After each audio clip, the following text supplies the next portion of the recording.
दोस्तों, आज आज मैं मैं आपको आपको राजस्थान राजस्थान की की उस उस पावन पावन धरा पर ले चलता हूँ जहाँ भक्ति और शक्ति का एक ऐसा मिलन हुआ जिसे दुनिया सालासर धाम के नाम से जानती है। ये कहानी आज से लगभग पौने 300 साल पुरानी है और यकीन मानिए इसे सुनने के बाद आपकी आंखों में श्रद्धा के आंसू और मन में एक अजीब सा सुकून होगा। कहानी शुरू होती है संवत 1811 में चुरू जिले के एक छोटे से गांव सालासर से। वहां एक संत रहते थे, महात्मा मोहनदास जी। वे कोई साधारण इंसान नहीं थे। उनका रोम रोम हनुमान जी की भक्ति में रमा था। वे सालासर की गलियों में बस राम नाम की धुन में खोए रहते थे।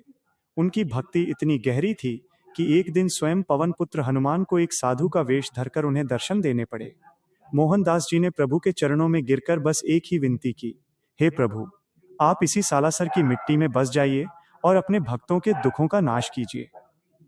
भगवान ने मुस्कुराकर अपने भक्त को वचन दिया कि वे जल्द ही यहाँ एक विग्रह यानी मूर्ति के रूप में प्रकट होंगे। अब कहानी में एक जादुई मोड़ आता है।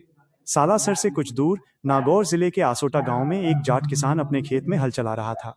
चिलचिलाती धूप थी, पसीने से तरबतर किसान काम में जुटा था कि अचानक उसके हल का फाल किसी भारी चीज से टकराया।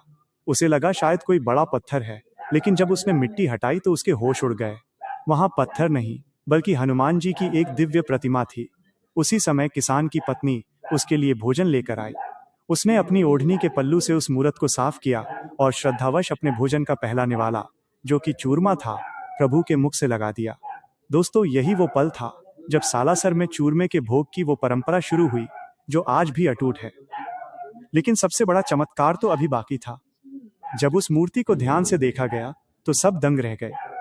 हनुमान जी का वो स्वरूप पूरी दुनिया में कहीं नहीं था। उनके चेहरे पर दाढ़ी और मूछें थीं। मोहनदास जी ने हनुमान जी को एक रक्षक और पूर्ण पुरुष के रूप में देखने की इच्छा की थी और प्रभु ने अपने भक्त की लाज रखने के लिए वही रूप धारण कर लिया।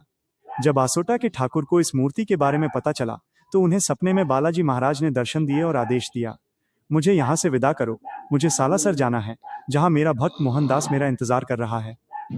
अगले दिन ढोल नगाड़ों के साथ एक बैलगाड़ी में उस दिव्य मूर्ति को रखा गया। जैसे ही बैलगाड़ी सालासर पहुंची, मोहनदास जी की खुशी का ठिकाना न रहा। उन्होंने अपने हाथों से उस स्थान पर प्रभु को विराजमान किया जहां आज ये भव्य मंदिर खड़ा है। आज भी सालासर में वो अखंड धूनी जल रही है जिसे मोहनदास जी ने जलाया था। कहते हैं इसकी भभूत में वो शक्ति है जो हर बीमारी को जड़ से खत्म कर देती है। मंदिर के उस पुराने जाल के पेड़ पर आज भी लाखों नारियल बंधे हैं, जो भक्तों की उन मन्नतों के गवाह हैं जो कभी खाली नहीं गईं। सालासर बालाजी की ये कहानी हमें बताती है कि भगवान मंदिर की मूर्तियों में नहीं, बल्कि भक्त के विश्वास में बसते हैं। अगर पुकार सच्ची हो तो पत्थर से भी भगवान प्रकट हो जाते हैं। जो एक बार सालासर चला जाता है वो हमेशा के लिए बालाजी का होकर रह जाता है। महात्मा मोहनदास जी ने बाद में जीवित समाधि ले ली थी, लेकिन उनकी भक्ति आज भी मंदिर के कण कण में महसूस की जा सकती है। सालासर धाम हमें सिखाता है कि अगर आपकी पुकार में सच्चाई है और दिल में छल कपट नहीं है तो ईश्वर को आपकी चौखट पर आना ही पड़ता है। तो दोस्तों, अगर सालासर बालाजी की ये पावन गाथा आपको पसंद आई हो तो इस वीडियो को लाइक करें और कमेंट्स में अपनी राय जरूर दें। अगर आप ऐसी ही और भी चमत्कारिक और प्राचीन